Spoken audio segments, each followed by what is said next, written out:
Kenapa sebagian kaum Melayu Malaysia tertinggal dalam urusan pola pikir? Konsep Melayu model Malaysia saja sudah aneh. Karena semua suku disebut Melayu. Sebaliknya konsep negara Indonesia amat modern, karena Indonesia merupakan negara republik, berdasarkan Pancasila dan Bhinneka Tunggal Ika. Apa kabar para subscriber Historical? Kali ini ada video menarik ya dari channel yang bernama Trend Publika. Kenapa Malaysia jauh terbelakang dibandingkan Indonesia? Ya, jadi video ini akan menerangkan apa. Mari kita reaction. Tapi sebelumnya teman-teman jangan lupa subscribe. Berlangganan juga sudah tersedia, silahkan berlangganan. Nanti bisa saya promosikan produk-produk teman-teman. Oke, langsung saja ke video reactionnya berikut ini.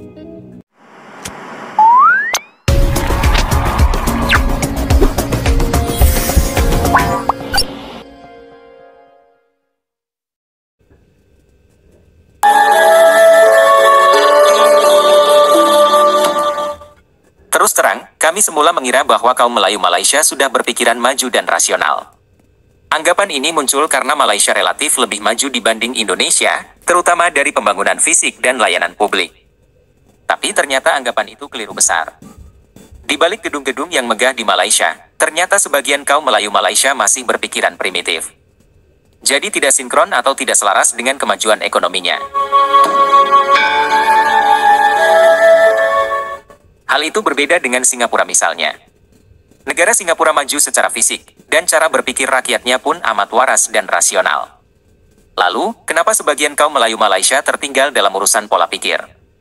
Kami menduga hal ini disebabkan oleh konsep negara Malaysia yang masih feodal, yakni mempertahankan sultan-sultan yang kurang berguna. Selain itu, Malaysia juga punya konsep keistimewaan Melayu, yang menyebabkan orang Melayu jadi sombong, dan malas berpikir. Konsep lain yang mungkin menyebabkan sebagian orang Melayu Malaysia kurang rasional adalah konsep Melayu Islam. Hal ini jelas sekali terlihat dalam perilaku politik kaum Melayu di Malaysia. Sebagian besar partai-partai di sana pun menggunakan Melayu Islam sebagai ideologi atau basis pemilih. Hal ini menyebabkan cara berpikir Melayu Malaysia diracuni oleh propaganda Melayu Islam. Konsep Melayu model Malaysia saja sudah aneh. Karena semua suku disebut Melayu. Orang Arab dan India pun disebut Melayu. Jadi, sebenarnya konsep Melayu palsu. Nah, konsep Melayu Islam lebih aneh lagi karena agama digabungkan dengan sentimen kesukuan atau ras. Jadi semua konsep bernegara yang kuno dan aneh itulah yang membelenggu kaum Melayu Malaysia. Apalagi hal itu dimasukkan dalam konstitusi, termasuk konsep yang feodal tadi. Jadi konsep negara Malaysia sebetulnya amat primitif dan terbelakang. Kelihatannya saja parlemen Malaysia heboh. Tapi para politikus sebetulnya tak berani mengubah hal-hal yang mendasar, termasuk mengubah politik perkauman dan feodalisme. Kaum Melayu Malaysia juga tak punya nyali menggugat, apalagi melawan sultan-sultan yang dulu memuja penjajah. Padahal sultan-sultan itu jelas kurang berguna. Itulah lemahnya kaum Melayu Malaysia.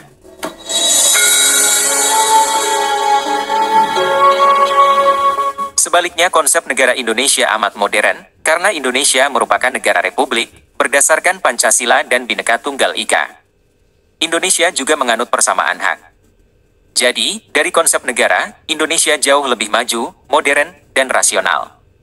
Bahwa sebagian rakyat Indonesia masih ada yang berpikiran kurang rasional, itu soal lain.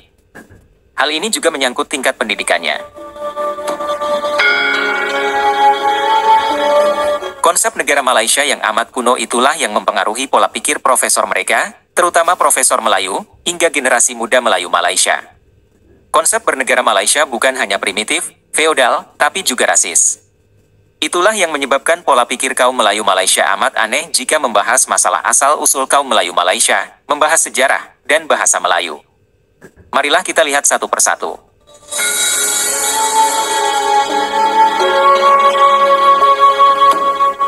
Kita mulai dari asal-usul Melayu dan manusia di Nusantara. Orang Indonesia yang berpikiran waras akan mudah sekali memahami hasil temuan para ilmuwan mengenai sejarah migrasi manusia ke Nusantara.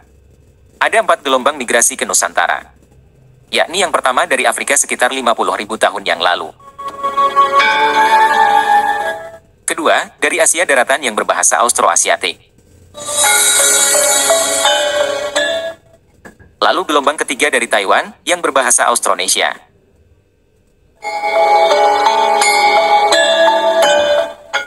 Dan terakhir, migrasi di era sejarah, misalnya dari India dan Arab.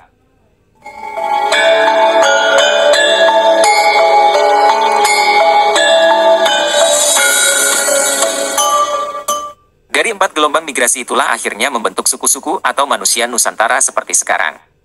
Temuan ilmuwan itu sulit dibantah karena semua dibuktikan dari berbagai aspek, mulai dari bahasa, budaya, hingga DNA. Pengaruh Austronesia memang amat besar di Nusantara, hal itu juga terlihat dari DNA suku-suku di Nusantara. Nah itu ya, kalau ilmuwan Indonesia itu selalu melakukan penelitian itu detail dengan berbagai teknik sampai DNA segala macam itu dites ya. Kalau ilmuwan Malaysia kan enggak, halu aja itu, alam Melayu bagaimana itu ya, seperti itu. Oke, lanjut. Tapi intinya adalah manusia Nusantara memiliki DNA campuran dari berbagai bangsa. Dan hal itu seharusnya diterima dengan lapang dada. DNA suku-suku di Nusantara ada kesamaannya, tapi juga ada perbedaannya. DNA suku Melayu jelas beda dengan Jawa atau Dayak. Tapi oleh kaum Melayu Malaysia, asal-usul mereka dibuat tidak jelas, membingungkan dan berbelit-belit.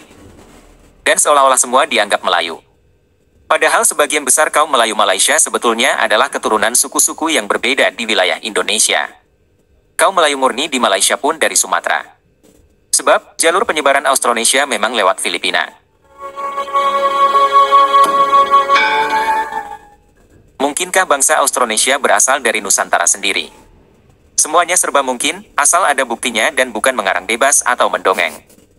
Hanya saja, sejauh ini yang paling masuk akal dan ada buktinya adalah orang Austronesia itu berasal dari Taiwan. Karena peradaban pertanian mereka memang lebih tua. Sisa-sisa suku asli Austronesia pun masih ada di Taiwan. Jadi, teori migrasi dari Taiwan tersebut sebenarnya sulit dibantah. Kenapa kaum Melayu Malaysia mengaburkan temuan ilmiah yang sudah gamblang itu? Tujuannya adalah semata agar kaum Melayu tetap dianggap hebat dan istimewa. Makanya, kaum Melayu Malaysia lebih suka dikatakan sebagai keturunan Nabi Ibrahim, walau hanya dongeng. Kalau dikatakan berasal dari Taiwan, mereka mungkin malu karena akan sama saja dengan kaum Cina di Malaysia sekarang. Untunglah, sebagian besar orang Indonesia bersikap lebih terbuka, dan tidak terlalu masalah berasal dari mana. Tidak ada masalah juga jika suku-suku di Nusantara mempunyai genetik campuran. Justru suku atau orang dengan genetik campuran biasanya malah lebih unggul ketimbang yang asli. Buktinya suku Austronesia yang asli di Taiwan justru kurang berkembang. Adapun bangsa Austronesia yang berbaur dengan bangsa lain di Nusantara, termasuk dengan bangsa Austroasiatik malah lebih unggul. Semua suku di Indonesia adalah hasil pembauran, termasuk pembauran dengan Negrito yang dulu datang dari Afrika. Memahami asal-usul secara rasional, jauh lebih baik ketimbang sibuk menelusuri keturunan hingga zaman Nabi yang sulit dibuktikan secara genetika. Kaum Melayu Malaysia terkesan merendahkan kaum Bangladesh di sana. Padahal, genetika orang Bangla pun bagus. Mungkin pemuda Melayu tidak tahu bahwa sesungguhnya Ariel Noah berdarah Bangladesh. Jadi wajar jika gadis Melayu suka Bangla.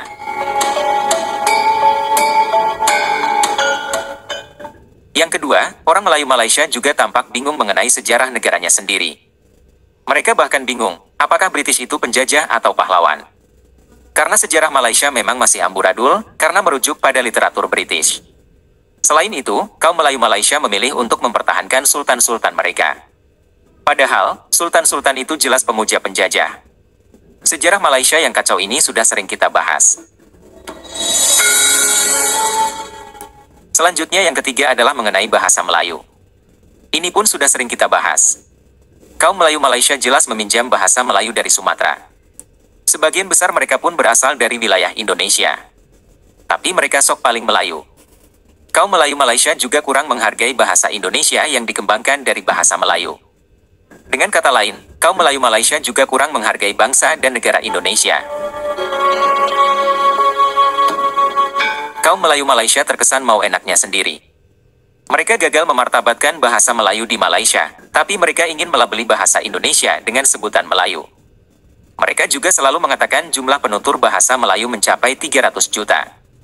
Padahal, jumlah penduduk Malaysia pun hanya sekitar 30 juta. Pertanyaannya, bagaimana mereka bisa mengembangkan bahasa Melayu Malaysia, jika menghitung jumlah penutur bahasa Melayu pun tidak bisa? Bagaimana mungkin mereka bisa memartabatkan bahasa Melayu Malaysia, jika yang mereka hitung sebenarnya jumlah penutur bahasa Indonesia? Sikap kaum Melayu Malaysia yang seperti itu amat memalukan sekaligus menyedihkan. Mereka seperti tidak punya harga diri dan integritas. Mereka juga tidak bisa menghargai karya bangsa Indonesia. Kaum Melayu Malaysia tidak bisa menghargai jerih payah bangsa Indonesia yang berpuluh tahun mengembangkan bahasa Indonesia.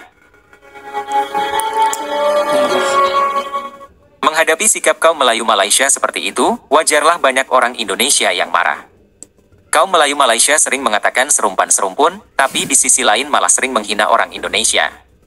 Kaum Melayu Malaysia mengembangkan konsep alam Melayu, Mahawangsa Melayu dan sebagainya, tapi di masa lalu mereka justru mengkhianati Nusantara. Ketika Nusantara kompak mengusir penjajah, kaum Melayu malah berlindung pada British. Jadi sikap kaum Melayu Malaysia amat tidak konsisten dan membingungkan. Kaum Melayu mengaku mengibarkan bendera Islam, tapi di sisi lain juga membiarkan kasino sebagai sumber pendapatan Malaysia.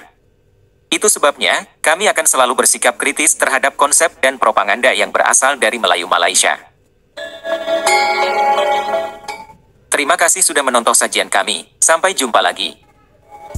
Ya, jadi seperti itu ya teman-teman. Menyikapi tentang kenapa pemikiran orang-orang Malaysia itu jauh terbelakang, ya karena seperti itu ya, amburadul sejarahnya, terus akar budayanya mereka tidak tahu, konsep negaranya juga kurang jelas. Jadi ya seperti itu, main klaim, ngaku serumpun tetapi akhirnya bingung sendiri ya. Terima kasih sudah menonton, silahkan subscribe yang belum subscribe, berlangganan juga. Sampai jumpa di video reaction yang lain. Bye bye.